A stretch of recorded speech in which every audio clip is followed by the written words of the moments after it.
Hi all. இன்னைக்கு general இங்கிலீஷ்ல grammar video பார்க்கலாம். ஃபர்ஸ்ட் வீடியோ என்னன்னா parts of speech. Parts of ஸ்பீச்ல ஃபர்ஸ்ட் பார்ட் இதுதான். ஸோ பார்ட்ஸ் ஆஃப் ஸ்பீச்னா ஒன்றும் இல்லை, நம்ம வந்து ஒரு சென்டென்ஸை ஃப்ரேம் பண்ணும்போது நிறைய வேர்ட்ஸ் யூஸ் பண்ணுவோம். அந்த ஒவ்வொரு வேர்டும் ஒவ்வொரு ஒர்க் பண்ணும் இல்லைங்களா? ஸோ அதை பேஸ் பண்ணி அதை கிளாஸிஃபை பண்ணியிருப்பாங்க. ஸோ 8 பார்ட்ஸ் ஆஃப் ஸ்பீச் இருக்கு. அந்த 8 பற்றி தான் நம்ம இந்த ஃபர்ஸ்ட் டாபிக் கிராமரோட ஃபர்ஸ்ட் டாபிக்ல பார்க்க போகிறோம். என்னென்ன இருக்குன்னா noun, verb, noun, verb, pronoun, adjective, adverb, preposition, conjunction and interjection. இது ஒவ்வொன்றை பற்றியும் நம்ம வந்து டீட்டெயிலாக பார்க்க போகிறோம். ஜஸ்ட் ஒரு ஜிஸ்ட் மாதிரி உங்களுக்கு எட்டை பற்றி இப்போ நான் சொல்லிடுறேன். நவுன்னா நேமிங் வேர்டு, அதாவது ஒரு பொருளுக்கோ ஒரு அனிமலுக்கோ மனுஷங்களுக்கோ ஃபீலிங்க்கோ ஏதோ ஒன்று அதுக்கு நம்ம நேம் கொடுக்குறோன்னா அதை நவுன்னு சொல்லுவோம். அதுவே ப்ரோனவுன்னா அந்த நவுனை ரிப்பீட்டடாக யூஸ் பண்ணாமல் இருக்கிறதுக்காக ஒரு சில ஜென்ரிக்கான டேர்ம்ஸ் யூஸ் பண்ணுவோம். ஜென்ரிக்கான வேர்ட்ஸ் அதை தான் ப்ரொனவுன்னு சொல்லுவோம். வேர்ப்னா ஆக்ஷன், நம்ம ஒன்று பண்ணுறோம் அப்படின்னா அதை சொல்றதுக்காக நம்ம யூஸ் பண்ணுற வேர்டை வேர்புன்னு சொல்லுவோம். அட்ஜெக்டிவ்னா இந்த நவுன் இல்லை ப்ரொனவுனை பற்றி பேசுகிறத வந்து அட்ஜெக்டிவ்னு சொல்லுவோம். ஆட்வேர்ப்னா அந்த வேர்பை பற்றி பேசுகிறது. இப்போ ஆக்ஷனை பற்றி பேசினா அது வேர்புன்னு சொல்லலாம். அந்த ஆக்ஷன் எப்படி இருந்துச்சு இல்லைன்னா அதை டிஸ்கிரைப் பண்ணி ஏதாச்சும் சொல்கிறோன்னா அது அட்வர்ப்னு சொல்லுவோம். அடுத்து ப்ரிப்போசிஷன். ப்ரிப்போசிஷன்னா நவுன் கூட இல்லைன்னா ப்ரொனவுன் கூட இன்னொரு வேர்டுக்கு ஏதாச்சும் ரிலேஷன்ஷிப் இருக்குன்னா அதை மீன் பண்ற மாதிரி. For example, ball is on the table. So இந்த ஆன் தி இந்த டேபிளுக்கும் பாலுக்கும் இருக்கிற ரிலேஷன்ஷிப்பை சொல்றது ஆன். இதை வந்து ப்ரிப்போசிஷன் நம்ம சொல்லுவோம். கரெக்டுங்களா? ஸோ நவுனா ப்ரொனவுனுக்கும் இன்னொரு வேர்டுக்கும் இருக்கிற ரிலேஷன்ஷிப்பை காட்டுறது எதுனா ப்ரிப்போசிஷன். கன்ஜங்ஷன்னா அந்த நேம்லேயே இருக்கு, ரெண்டு வேர்டுக்கு நம்ம வந்து சேர்த்துறோம் இல்லை ரெண்டு ஃப்ரேஸுக்கு கனெக்ட் பண்ணுறோம் அப்படின்னா அதை வந்து நம்ம கன்ஜங்ஷன் சொல்லுவோம். இப்போ ஃப்ரேஸ்னா உங்களுக்கு டவுட் வரும், இப்போதைக்கு மைண்ட் வச்சுக்கோங்க. அதோட டைப் ஆஃப் சென்டென்ஸ் இந்த மாதிரி மைண்ட் வச்சுக்கோங்க. அது அந்த டாபிக் வரும்போது நம்ம இன்டெப்த்தாக பார்ப்போம். ஸோ இப்போதைக்கு ரெண்டு சென்டென்ஸையோ இல்லை வேர்ட்ஸையோ சேர்த்துறதுக்கு நம்ம யூஸ் பண்ணுறத கன்ஜங்ஷன் சொல்லுவோம். ஃபார் எக்ஸாம்பிள் நம்ம பட் யூஸ் பண்ணுவோம், அண்ட் யூஸ் பண்ணுவோம், இதெல்லாம் கன்ஜங்ஷன். ஓகேங்களா? இன்டர்ஜெக்ஷன் அப்படின்னா ஒரு சடன் இமோஷன், இந்த எக்ஸ்கிளமேட்டரி மார்க்கெல்லாம் போடுவோம். அலாஸ் இது மாதிரிலாம் நம்ம பார்த்துருப்போம் இல்லைங்களா கிராமர் புக்ஸில். ஸோ அந்த மாதிரியான வேர்ட்ஸ் தான் நம்ம இன்டர்ஜெக்ஷன் அப்படின்னு சொல்லுவோம். அதாவது ஒரு ஃபீலிங் இல்லை எமோஷனை வந்து எக்ஸ்பிரஸ் பண்ணதுக்கு யூஸ் பண்ணுற வேர்ட்ஸ். ஸோ இதெல்லாம் தான் 8 types of parts of speech. ஓகேங்களா? இப்போ இந்த வீடியோவில் நம்ம ஃபர்ஸ்ட் 4 பார்த்துடலாம். இந்த வீடியோவில் noun, pronoun, verb and adjective இந்த 4 பற்றி நம்ம பார்ப்போம். நெக்ஸ்ட் வீடியோவில் அட்வர்ப்லேருந்து இன்டர்ஜெக்ஷன் வரைக்கும் பார்க்கலாம். ஓகேங்களா? ஃபர்ஸ்ட் வந்து நவுன். ஸோ நவுன்னாவே நேமிங் வேர்டு தான். ஸோ நவுன் வந்து பிளேஸ், திங், பர்சன், ஐடியா எதை வேணாலும் டினோட் பண்ணுறதுக்கு நம்ம கொடுக்குற மாதிரி இருக்கும்.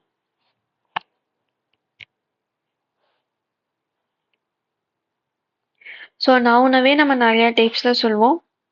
Proper noun, common noun, collective noun, abstract noun, countable noun and uncountable noun. So proper நவுன்னு என்ன, ஸ்பெசிஃபிக்கான நேம். இப்போ இந்த பையன் பேர் ராம் அப்படின்னா அந்த ராமுங்கிறது ஸ்பெசிஃபிக்காக அந்த ஒரு பையனுக்காகவே கொடுத்துருக்காது. ஸோ அதை நம்ம ப்ராப்பர் நவுன்னு சொல்லுவோம். காமன் நவுன்னா பாய், இந்த ஜெண்டரில் இருக்கவங்க எல்லாத்தையும் நம்ம பாய்னு சொல்லுவோம். ஸோ அது வந்து நம்ம காமன் நவுன்னு சொல்லுவோம். கலெக்டிவ் நவுன்னா ஒரு குரூப்பாக இருக்கிறதுக்கு நம்ம பேர் சொல்லுவோம். இப்போ எக்ஸாம்பிள் நம்ம கொலோக்கியலாக கேங்குன்னு சொல்லுவோம். அதே மாதிரி ஃப்ளீட் ஆர் ஷிப்ஸ் எல்லாம் சேர்ந்து இருந்துச்சுன்னா அதை ஃப்ளீட்டுன்னு சொல்லுவோம் இல்லைங்களா? ஸோ அதை வந்து நம்ம கலெக்டிவ் நவுன்னு சொல்லுவோம். காமன் நவுனும் கலெக்டிவ் நவுனும் வித்தியாசம் இருக்கு, ஞாபகம் வச்சுக்கோங்க. காமன் நவுன்னா ஜென்ரலாக கொடுக்குற நேமு. கலெக்டிவ் நவுன்னா ஒரு விஷயம் கும்பலாக இருந்தா இல்லை கூட்டமாக இருக்கு அப்படின்னா அதுக்கு நம்ம அந்த பேர் கொடுப்போம். அந்த இப்போ ஃப்ளீட்டுன்னு சொன்னாவே நம்மளுக்கு ஷிப்புங்கிறது ஞாபகம் வந்துடும். க்ரௌடுன்னு சொன்னாவே நம்மளுக்கு ஜென்ரலான பீப்புள் ஞாபகம் வருவாங்க. ஆர்மின்னு சொன்னாவே நம்மளுக்கு அந்த சோல்ஜர்ஸ் ஞாபகம் இருப்பாங்க. ஸோ கலெக்டிவ் நவுன்னா குரூப்பாக இருக்கிறத டினோட் பண்ணுற வேர்டு.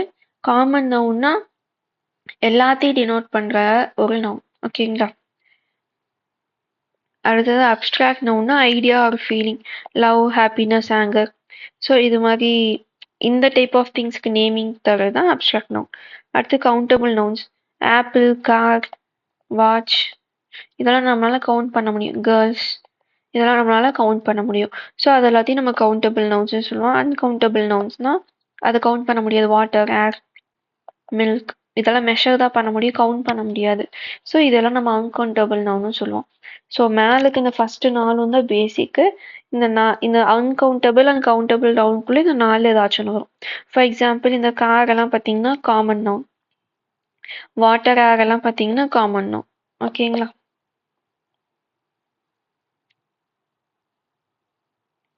அடுத்தது ப்ரொனவுன். ஸோ நவுன்னா என்னன்னு பார்த்தோம். அந்த நவுனுக்கு பதிலாக ரிப்பீட்டடாக யூஸ் பண்ணாமல் இருக்கிறதுக்கு நம்ம யூஸ் பண்ணுற ஜென்ரிக்கான டேர்ம்ஸை ப்ரொனவுன்னு சொன்னோம். ஸோ பர்சனல் ப்ரொனவுன்னா replaces a person. I, you, he, she, it இதெல்லாம் இதுக்கு எக்ஸாம்பிள். பொசசிவ் நவுன்னா ஷோஸ் ஓனர்ஷிப்.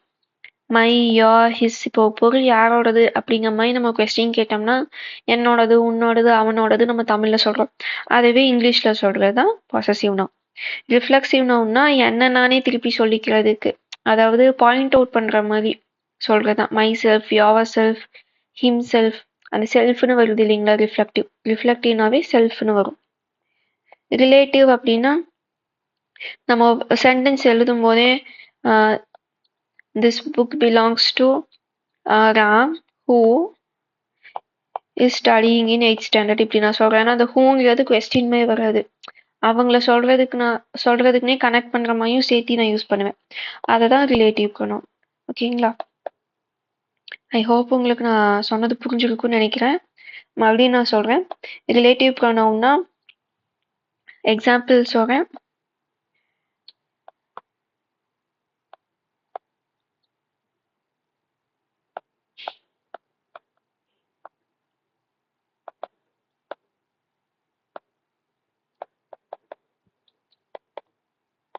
ஸோ இந்த சென்டென்ஸ்ல என்ன இருக்கு? Ram is studying, who has exam tomorrow. இல்லை இந்த ஹூங்கிறது கொஸ்டின் மாதிரி வரல.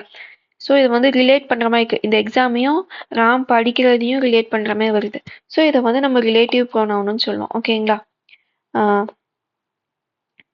என்ன take the book that is on the table. இப்போ இந்த தட்டுங்கிறது நம்ம என்னன்னு சொல்லுவோம்? ரிலேட்டிவ் ப்ரொனவுன்னு சொல்லுவோம். ஏன்னா இந்த புக்குக்கும் அந்த டேபிள் மேலே இருக்குன்னு சொல்றதுக்காக நம்ம ரிலேட் பண்றோம், அதுக்கு யூஸ் பண்றோம். அதனால அதை வந்து ரிலேட்டிவ் ப்ரொனவுன்னு சொல்றோம். ஓகேங்களா? இந்த லெவல்ல கொஸ்டின்ஸ் கேட்க மாட்டாங்க. பட் ப்ரொனவுன்னு நம்ம படிக்க ஆரம்பிக்கிறனால உங்களுக்கு நல்லா புரியணுங்கிறதுக்காக அதோட டைப்ஸையும் நான் சேர்த்து சொல்லிட்டு இருக்கேன். ஓகேங்களா?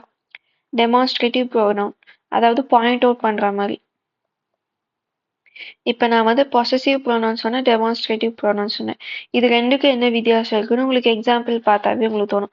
பொசசிவ் ப்ரொனவுன்னாவே அந்த ஏதாச்சும் ஒன்று வந்து ஓனர்ஷிப் பண்ற மாதிரி, அதாவது ஒரு பொருள் யாரோடது அப்படிங்கிற மாதிரியான மீனிங் இருக்குன்னா அதை பொசசிவ்னு சொல்லுவோம். அதுவே ஒரு கொஸ்டின் கேட்டு அது யார் பண்ணுனான்னு ஒரு கொஸ்டின் கேட்டு நம்ம அவங்க இவங்கன்னு சொல்லுவோம். அது சொல்றது தான் நம்ம வந்து டெமான்ஸ்ட்ரேட்டிவ் ப்ரொனவுன்னு சொல்லுவோம். அதாவது திஸ், தட், தீஸ், தோஸ். ஓகேங்களா? அடுத்தது indefinite pronoun, refers to an unknown person or thing, somebody, nobody. So நம்மளுக்கு அவங்க பெருசாக யாருன்னு தெரியாது, சும்மா ஜென்ரலாக பாயிண்ட் அவுட் பண்ணுறோம் அப்படின்னா அதை வந்து இன்டெஃபினைட் ப்ரொனவுன் சொல்லுவோம். இன்ட்ரோகேட்டிவ் ப்ரொனவுன் அப்படின்னா கேள்வி கேட்கறதுக்காக யூஸ் பண்ணுற வேர்ட்ஸ். ஹூ, வாட், விச், ஹூஸுங்கிற வேர்ட்ஸ் எல்லாம் உங்களுக்கு இன்ட்ரோகேட்டிவ் ப்ரொனவுன்ல வரும். ஸோ ப்ரொனவுன்னாவே நீங்கள் மைண்டில் வச்சுக்க வேண்டியது நவுனை ரீப்ளேஸ் பண்ணதுக்காக யூஸ் பண்ணுற வேர்டு, ரிப்பீட்டேஷனை அவாய்ட் பண்ணுறதுக்காக. ஓகேங்களா? நவுன்னா நேமிங் வேர்டு. இந்த லெவலில் வச்சுக்கிட்டிங்கன்னா போதும். பிகாஸ் நம்ம எழுத போகிற எக்ஸாம் வந்து 10th ஸ்டாண்டர்ட் லெவலில் தான் கொஸ்டின் இருக்க போகுது. ஸோ உங்களுக்கு வந்து இந்த லெவல் இந்த டைப் ஸ்கூல்லலாம் போய் உங்களுக்கு கொஸ்டின் கேட்க மாட்டாங்க. உங்களுக்கு நவுன்னா என்னன்னு தெரியுதா, ப்ரொனவுன்னா என்னன்னு தெரியுதான்னு தான் பார்ப்பாங்க. ஓகேங்களா? ஸோ ப்ரொனவுனுக்கு எக்ஸாம்பிள் அது ஒவ்வொரு டைப் சொன்னேன் இல்லைங்களா? அது ஒவ்வொன்றுக்கும் இல்லை எக்ஸாம்பிள் இங்கே இருக்கு. இது நான் நோட்ஸ் உங்களுக்கு பிடிஎஃப் வந்து அப்லோடு பண்ணுவேன் சேனல்ல. ஸோ நீங்கள் இந்த வீடியோ முடிச்சோடனே நீங்கள் அதில் போய் பார்த்துக்கலாம் இந்த எக்ஸாம்பிள்ஸை. ஓகேங்களா? அடுத்து verb, action or state of being. So வேர்ப்னாவே நம்மளுக்கு தெரியும் ஆக்ஷன். வேர்ப் இல்லைன்னா எதுவுமே பண்ணாமல் அமைதியாக இருக்கிறதும் ஒரு ஆக்ஷன் தான் இல்லைங்களா? இப்போ நான் அமைதியாக இருக்கேன் அப்படிங்கிறது ஒரு டைப் ஆஃப் கம்யூனிகேஷன் தான் இல்லைங்களா? அதே மாதிரி தான் ஏதாச்சும் ஒன்று பண்ணுறோம் இல்லை இப்போ எந்த ஸ்டேட்டில் இருக்கும், இந்த ரெண்டையும் நம்ம மீன் பண்ணதுக்காக யூஸ் பண்ணுறது தான் வேர்ப். ஸோ ஆக்ஷன் வேர்ப்னா shows action, eat, run, sing. Linking வேர்ப்னா இஸ், ஆர், வாஸ், பி. இது எல்லாமே லிங்கிங் வேர்ப்னு சொல்லுவோம், அதாவது கனெக்ட் பண்ணுறதுக்கு யூஸ் பண்ணுறோம். she is running on the track. So ட்ராக்கும் அந்த ஷீங்கிற நவுனையும் கனெக்ட் பண்ணக்கு நம்ம இஸ் ரன்னிங் யூஸ் பண்ணுறோம். கரெக்டுங்களா? ஸோ இது வந்து ஆக்ஷன் வேர்பில் வரும், இது லிங்கிங் வேர்பில் வரும். ஓகே, ஹெல்பிங் வேர்ப்னா supports the main verb have, can, should. Transitive வேர்ப்னா ஆப்ஜெக்ட் தேவைப்படும், he is riding a car. இப்போ நான் சொன்னேன் இல்லைங்களா, இந்த ஆப்ஜெக்ட் ட்ராக்குங்கிறது ஆப்ஜெக்ட்னு நம்ம சொல்லுவோம், ஷீயை வந்து நம்ம சப்ஜெக்ட்னு சொல்லுவோம். அந்த டாபிக் வரும்போது நம்ம அதை பற்றி பார்க்கலாம். இப்போ நீங்கள் ரொம்ப கன்ஃபியூஸ் பண்ணிக்க வேணாம். சப்ஜெக்ட்னா இப்போ ஒரு சென்டென்ஸ் இருக்குன்னா அந்த சென்டென்ஸோட ஹீரோ ஹீரோயின் யாரோ அவங்கள தான் நம்ம சப்ஜெக்ட்னு சொல்லுவோம். அவங்க என்ன பண்ண போறாங்க, இல்லை எதை பார்க்குறாங்க, ஏதாச்சும் ஆப்ஜெக்ட் இருக்கா, அதாவது அவங்க ஆக்ஷன் வந்து எது மேலே இருக்கு அப்படிங்கிறத நம்ம ஆப்ஜெக்ட்னு சொல்லுவோம். ஓகேங்களா? ஸோ சென்டென்ஸ் இருக்கு, அதில் மெயினான பர்சனை நம்ம சப்ஜெக்ட்னு சொல்லுவோம். அவங்க எது மேலே ஆக்ட் பண்ணிட்டு இருக்காங்களோ அதை நம்ம ஆப்ஜெக்ட்னு சொல்லுவோம். அந்த லெவலில் மைண்ட் இப்போதைக்கு வச்சுக்கோங்க. ஸோ சப்ஜெக்டையும் ஆப்ஜெக்டையும் நம்ம கனெக்ட் பண்ணதுக்காக யூஸ் பண்ணுறத ட்ரான்சிட்டிவ் வேர்ப்னு சொல்லுவோம். Is riding. ஓகேங்களா? ஸோ ட்ரான்சிட்டிவ் வேர்பில் இங்கே என்ன இருக்குது? Linking verb plus action verb. ஓகேங்களா? இன்ட்ரான்சிட்டிவ் வேர்ப்னா does not need an object. He runs fast. அவன் எங்கே ஓடுறான்னெல்லாம் சொல்ல தேவையில்லை, அவன் ஓடுறான், அவனோட ஸ்டேட் என்ன அப்படின்னு சொன்னால் மட்டும் போதும். ஓகேங்களா? ஸோ இந்த மாதிரி சொல்கிற ஆக்ஷன் வேர்ப்னா நம்ம என்ன பண்ணுறோம், ஒரு செயல், அதை வந்து ஆக்ஷன் வேர்ப்னு சொல்லுவோம். லிங்கிங் வேர்ப்னா அவன் அதை வந்து அந்த எப்படி சொல்ல, அந்த சப்ஜெக்டை வந்து ஒரு இன்னொரு ஏதோ ஒரு ஆப்ஜெக்டோ இல்லை இன்னொரு பர்சன் கூடயோ நம்ம லிங்க் பண்ணதுக்காக யூஸ் பண்ணுறது தான் லிங்கிங் வேர்ப். ஸோ ஹெல்பிங் வேர்ப்னா ஹேவ், கேன், ஷுட், இந்த மஸ்ட்டு இதெல்லாம் வரும். அதாவது அதுக்குன்னு ஒரு தனி மீனிங் இருக்காது. ஸோ அது வந்து ஹெல்பிங்காக தான் வந்துட்டு போகும். ஸோ ஹேவ், கேன், ஷுட் இதுக்குன்னு உங்களுக்கு ஒரு மீனிங் சொல்ல முடியாது. இப்போ ஷீ இஸ் ஹியர்னு சொன்னாங்க கூட அந்த இஸ்ஸுக்கு ஒரு வேல்யூ இருக்குது, அதுக்குன்னு ஒரு தனி மீனிங் இருக்குது. அவங்க இங்கே வந்துட்டாங்க அப்படிங்கிற மாதிரி இந்த இஸ்ஸை பார்த்தாவே உங்களுக்கு தெரியும். ஆனால் கேன், ஹேவ், ஷுட்டுக்கெல்லாம் அப்படி இருக்காது.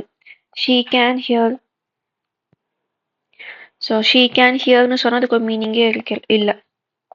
ஷீ கேன் கம் டுமாரோ அப்படின்னு சொன்னால் தான் அதுக்கு மீனிங் வரும். இந்த கம்முக்கு இது ஹெல்பிங்காக இந்த கேன் வருது. ஸோ அது எல்லாத்தையும் ஹெல்பிங் வேர்ப்னு சொல்லுவோம். இது மூணு தான் மெயின். ட்ரான்சிட்டிவ் அண்ட் இன்ட்ரான்சிட்டிவ் வந்து அந்த ஆப்ஜெக்ட் இருக்கா இல்லையாங்கிறத பேஸ் பண்ணி நம்ம கிளாசிஃபை பண்ணுறோம். ஓகேங்களா? ஸோ அவ்வளோதான் வேர்பை பற்றினது. அடுத்து அட்ஜெக்டிவ் டிஸ்கிரைப்ஸ் அ நவுன் ஆர் ப்ரொனவுன். ஸோ நம்ம ஃபஸ்ட்டு ஸ்லைட்லேயே பார்த்தோம். இப்போ நவுன்னா நேமிங்னு பார்த்தோம். அதை அந்த நேம் பண்ணுறோம் ஒரு பர்சனையோ ஒரு ஆப்ஜெக்டையோ, அதை பற்றி இன்னுமே டீட்டெயில்ஸ் தரது தான் adjective. So she is a beautiful girl. ஷீங்கிறது பார்த்தீங்கன்னா அந்த கேர்ளுக்காக நம்ம கொண்டு வந்தது. அந்த ஷீயை பற்றி எப்படி சொல்கிறாங்க, பியூட்டிஃபுல்னு சொல்கிறாங்க. ஸோ அந்த பியூட்டிஃபுல்ங்கிறது நம்மளுக்கு adjective. The day is sunny. இந்த டே வந்து எப்படி இருக்குன்னு சொல்கிறாங்க, நவுனை சன்னியாக இருக்கு, சூடாக இருக்குங்கிற மாதிரி சொல்ல வராங்க. ஸோ அதை பற்றி டிஸ்கிரைப் பண்ணதுக்காக யூஸ் பண்ணுற வேர்டை தான் நம்ம அட்ஜெக்டிவ்னு சொல்லுவோம். ஸோ இதுலேயும் நிறைய டைப்ஸ் இருக்குது. டிஸ்கிரிப்டிவ் அட்ஜெக்டிவ்னா அந்த நவுன் எப்படிப்பட்டதுன்னு சொல்கிறது. குவான்டிடேட்டிவ் அட்ஜெக்டிவ்னா அந்த நவுன் வந்து எவ்வளோ இருக்குன்னு சொல்கிறது. டெமான்ஸ்ட்ரேட்டிவ் அட்ஜெக்டிவ்னா பாயிண்ட் அவுட் பண்ணுறது. அதாவது எக்ஸாம்பிள் பார்த்தீங்கன்னா this book is mine. So அந்த புக்கு யாரோடதுன்னு கேட்குறாங்க, என்னோடது அப்படிங்கிற மாதிரி ஆன்சர் வருது இல்லைங்களா? அந்த புக் ரிலேட்டடாக ஆன்சர் பண்ணுது, டிஸ்கிரைப் பண்ணுது. ஆனால் அந்த புக்கு நல்லா இருக்குன்னு சொல்லலை, எவ்வளோ இருக்குன்னு சொல்லலை. அது வந்து யாரோடதுன்னு சொல்ல வருது. ஸோ அதுதான் டெமான்ஸ்ட்ரேட்டிவ். அந்த நவுனை வந்து எப்படி சொல்லலாம்னா பாயிண்ட் அவுட் பண்ணணும்னு வச்சுக்கோங்களேன்.